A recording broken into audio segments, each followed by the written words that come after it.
know everybody's having a really good evening talking to everybody, but I guess we should go ahead and get started. Watch it. Easy. I just want to welcome everybody to the Columbia County Board of Commissioners meeting on this November the 5th, 2019. We have, actually I have a full quorum, but I'm getting ahead of myself because I'm going to ask Vice Chairman Richardson to open us with the invocation. Let us pray. Lord Jesus, we come to you and we thank you and praise you for who you are. And coming into November and the month that we many blessings that you bestowed on us. Such a blessed community. Thank you for this community we live in. Thank you for the staff that performs all of this information and gathers. Go over and make our decisions on lesson to us, and we thank you. Lord, we just want to lift up each and every person that are going through heartaches and struggles at this time. A lot of things come on us suddenly and that are hard to deal with. Lord, we just ask for peace and guidance in those. Lord, I want to lift up the men and women that serve us in home and abroad. Be with them and protect them, and be with their families as their part. Lord, we thank you and praise you for all. I pray. Please stand for the pledge. Pledge allegiance to the flag of the United States of America, republic for which one nation, God, indivisible, justice for all.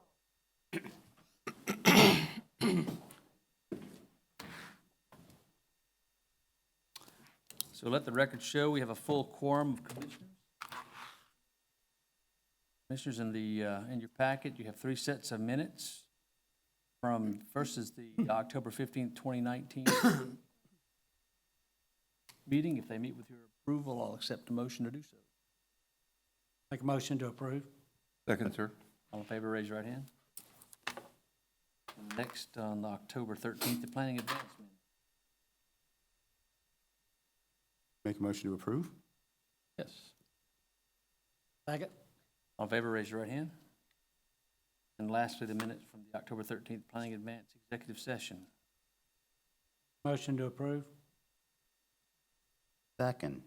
All in favor, raise your right hand. Again, I just want to welcome everybody to the meeting tonight.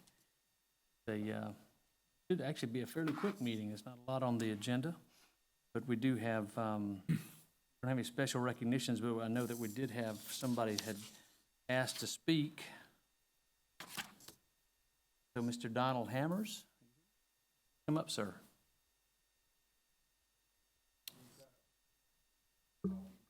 Hi. Yes, sir, if you just state your name and Oh, my name address is- for the record. Yes, sir.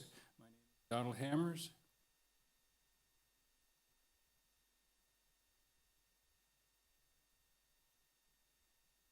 Columbia County grows, thank you, as Columbia County grows, so its code should be revised and updated to address changes for orderly growth.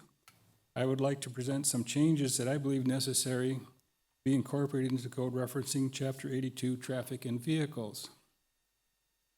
I noticed that in a particular situation that brought me here, that the definitions currently overlook a situation where a vehicle owner has one or more significantly damaged vehicles parked within view of the right-of-way.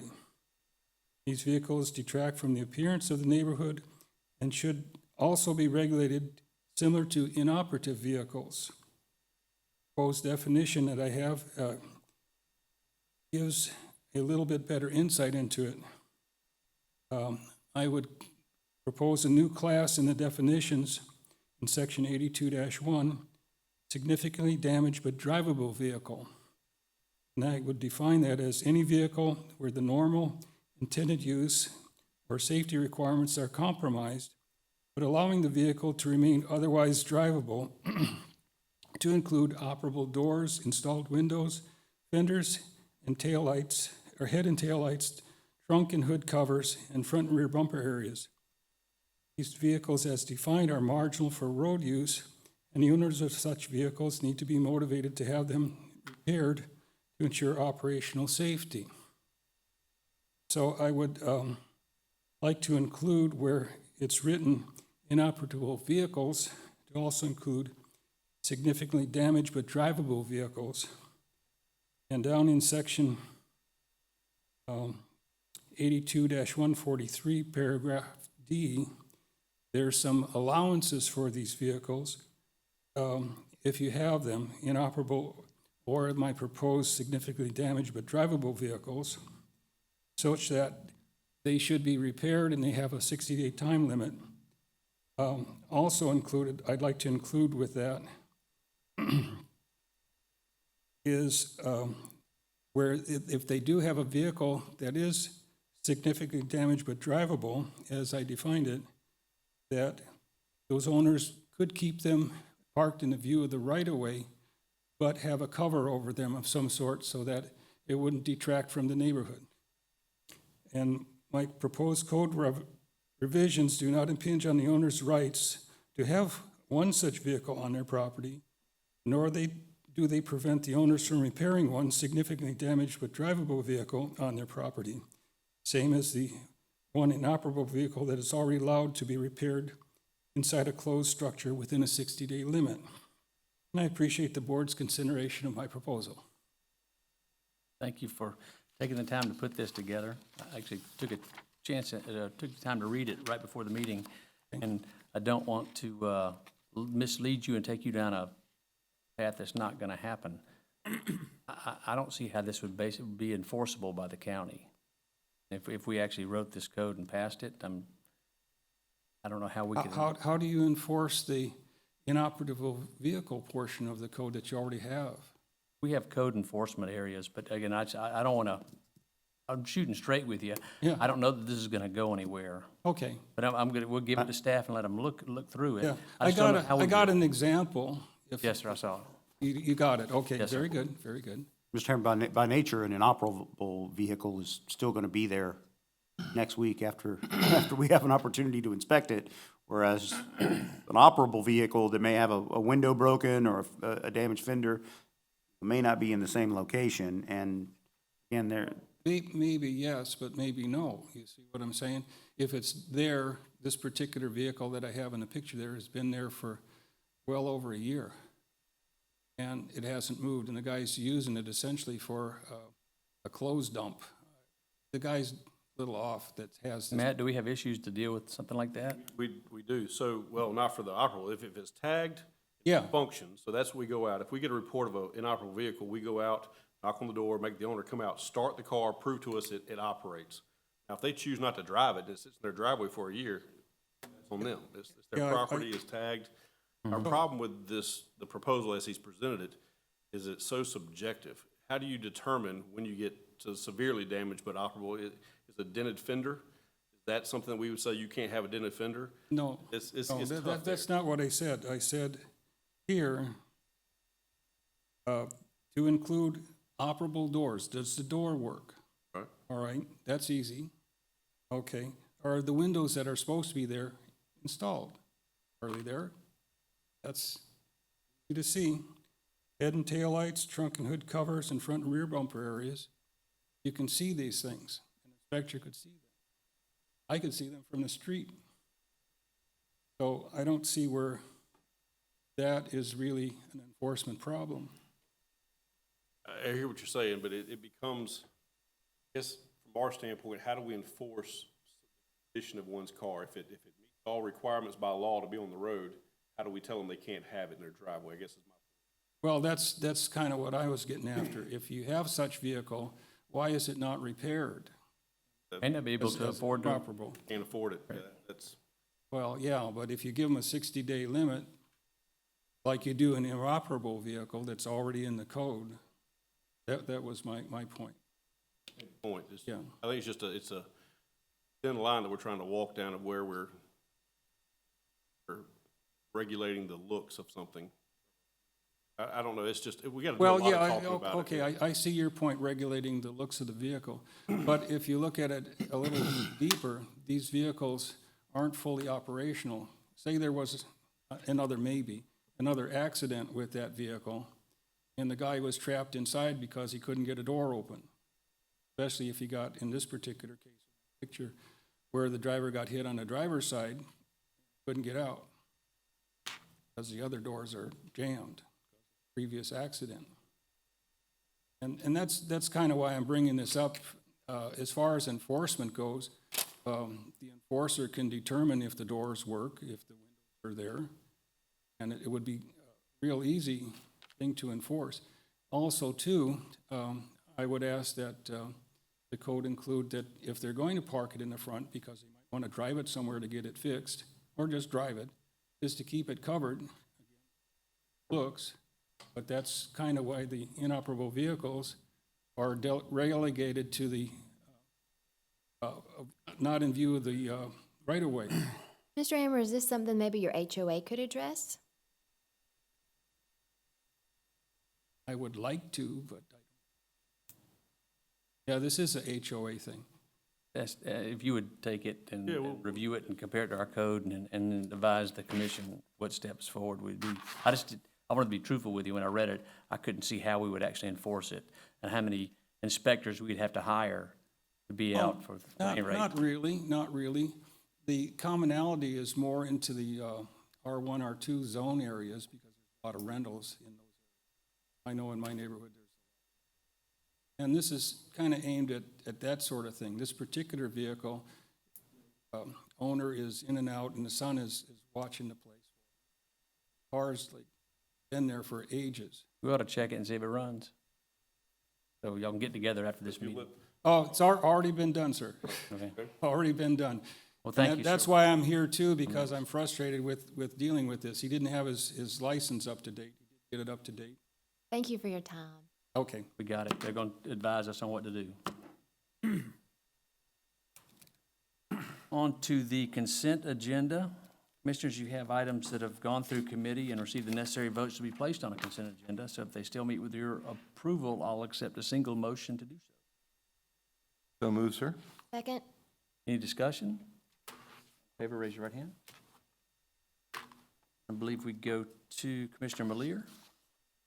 I have a couple of motions from the Development Engineering Services Committee.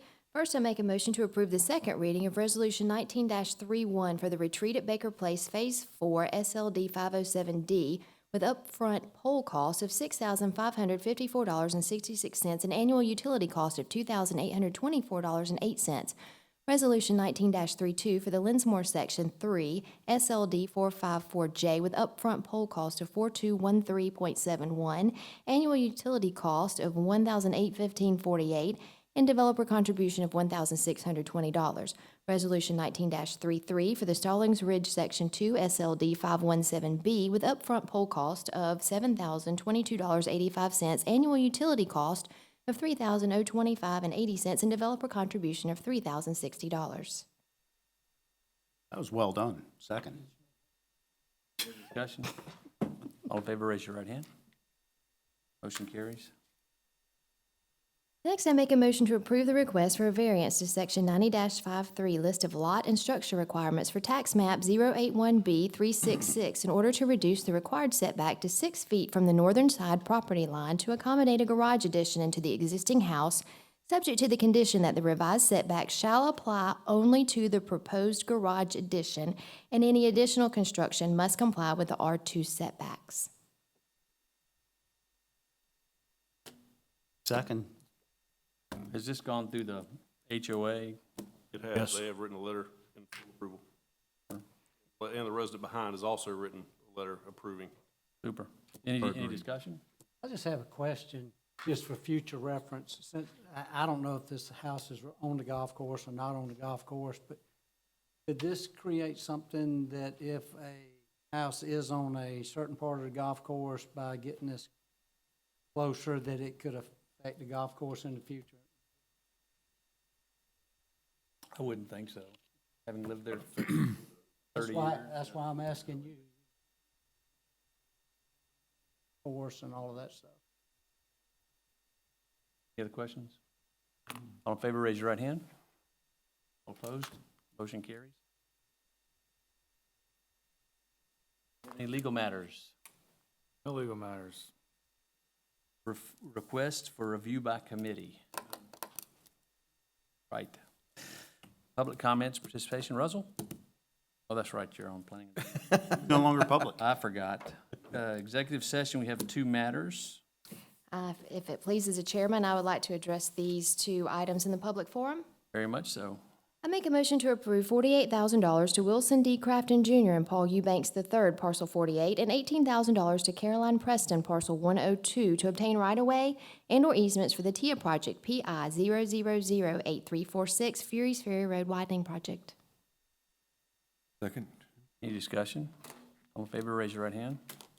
Motion carries. I make a motion to approve resolution number 19-44, declaration of taking and order by condemnation for a portion of tax map 072022A for the temporary and permanent easements for Deer Run water line. Second. This just keeps the process moving. This is a addition to an existing easement. The county staff went out there to negotiate, I think a few times. Property owner did express some concerns with the county's ability to cut trees, even though it was not clear whether or not they were gonna have to. They also expressed concerns, the last time that the county was there doing the work, they had a portalet in the cul-de-sac there, and they didn't like that. And at that point, after that date, the property owner stopped responding to all calls. So to move forward with the project, we have. And from here, this just keeps the process moving forward Correct. for negotiation, but if we vote to condemn it, then the county can do whatever. Correct.